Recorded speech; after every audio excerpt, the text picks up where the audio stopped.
Education loan 100% placement తో job Telugu students కి first choice Sankalchand Patel University Ahmedabad. అప్పట్లో మీకు పోటీ ఎవరు? పోటీ మాకేమీ లేదండి అప్పట్లో. అంతమంది అంతా హీరోయిన్లు. ఎందుకంటే రమ్య కృష్ణ గారు, మీనా గారు, రోజా గారు, సౌందర్య గారు, ఇంద్రజ గారు, ఇలా అందరూ నగ్మ గారు, అందరూ ఎవరికి వాళ్ళ క్యారెక్టర్స్ వాళ్ళు చేశారు.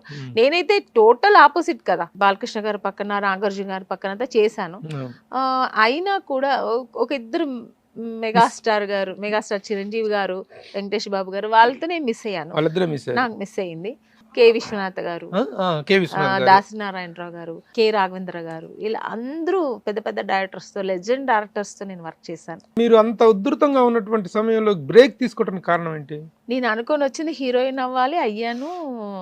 అనుకోకుండా నేను అదే ఇలా మంచి మంచి క్యారెక్టర్స్ చేశాను అనుకోలే, కానీ నేను అనుకోకుండా మ్యారేజ్ ఫిక్స్ అయింది. సో అప్పుడు కొంచెం బ్రేక్ తీసుకోవాల్సి వచ్చింది.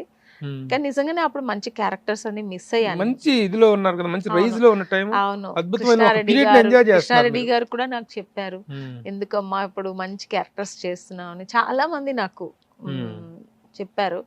బట్ నాకు నా ఫస్ట్ సినిమా ఆచంటి గోపీనాథ్ గారు ప్రొడ్యూసర్, ఆయన ఇంటికి వచ్చి మాట్లాడారు, ఎంత తొందరగా ఎందుకు చేసుకుంటున్నావు, ఇప్పుడు ఇండస్ట్రీలో ఇప్పుడు నువ్వు లేదంటే ఆ ప్లేస్ చేయడానికి ఇంకొకరు వస్తారు, కాదనిలే, కానీ నీకు మిస్ అవుతుంది అవన్నీ అన్నారు. బట్ ఆ టైంలో నాకు అది నా బ్రెయిన్కి ఎక్కలేదు. కానీ ఆ టైంలో నేను అవును కదా అని ఎందుకు ఒక్క సెకండ్ ఆలోచించుంటే కొంచెం టైం తీసుకొని చేసుకోవచ్చు కావాలి. బట్ ఎందుకో అప్పుడు నేను అది పడిపోయింది. సెంటిమెంటల్ గా ఆమని అంటే ఏమంటారు?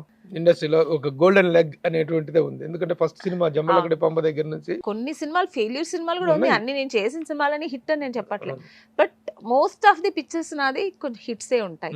ఆర్టిస్ట్ గా ఫుల్ ఫ్లెడ్జ్డ్ హ్యాపీనెస్ ఫీల్ అయిన ఆర్టిస్ట్ కి ఎన్ని సినిమాలు చేసినా ఆ ఫుల్ ప్లెడ్జ్ రాదండి. ఇంకా మంచి క్యారెక్టర్స్, ఇంకా నెక్స్ట్ సినిమా వచ్చాడు ఈ క్యారెక్టర్ నేను చేస్తుంటే బాగుండేది, ఒక సినిమా చూసాం అనుకోండి ఈ క్యారెక్టర్ నేను కూడా చేస్తే బాగుండేది, ఇలా అనిపిస్తుంటది ఆర్టిస్ట్. అలా మిస్ అయిన క్యారెక్టర్స్ ఏంటి?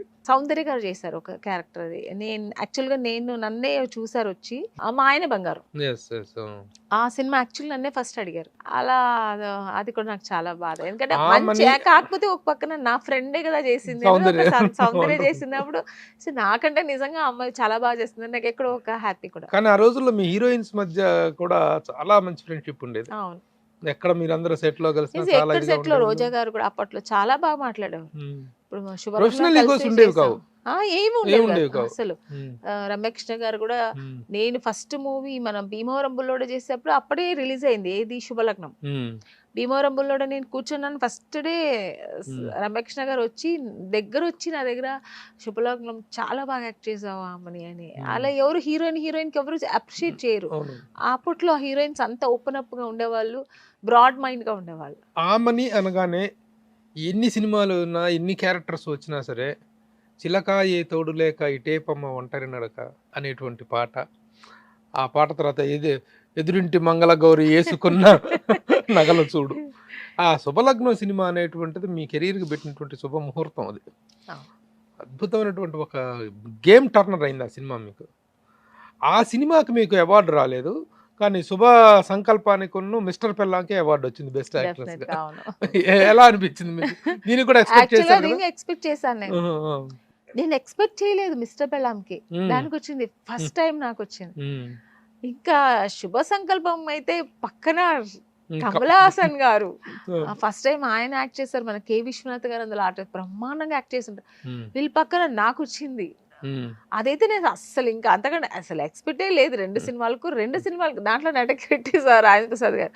సో వాళ్ళు అంటే నేను వాళ్ళు రాలేదని నేను చెప్పట్లేదు, వాళ్ళ పక్కన చేసిన సినిమాలకు నాకు వచ్చింది అన్నప్పుడు నాకు చాలా ఇంకా గర్వంగా ఉండింది.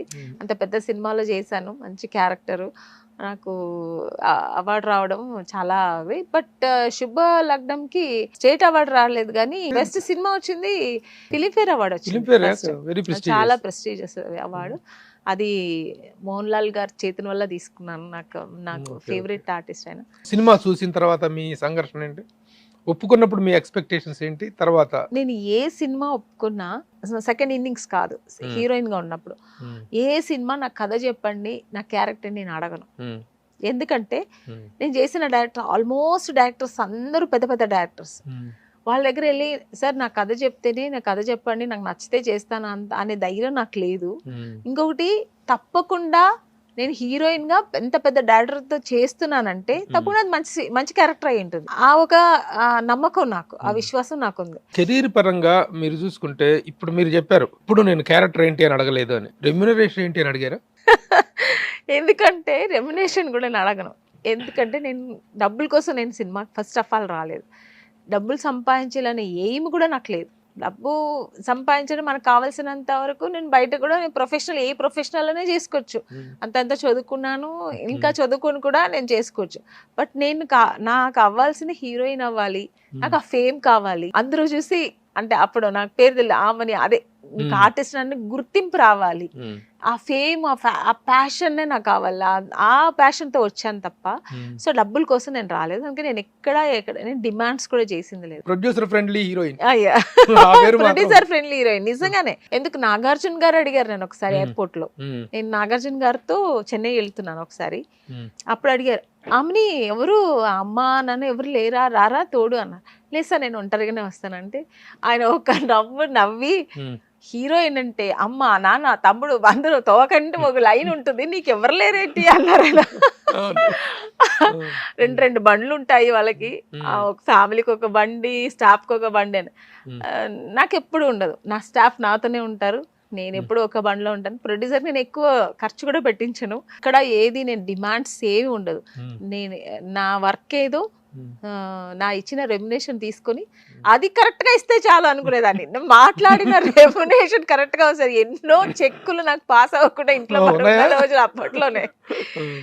ఒక ప్రొడ్యూసర్ అయితే కొత్త ప్రొడ్యూసర్ ఆయన ఇంటి దగ్గరికి వెళ్ళి సార్ డబ్బులు ఇవ్వండి సార్, నా డబ్బులు నేను వర్క్ చేశాను కదా అని అడిగిన రోజులు కూడా ఉన్నాయి.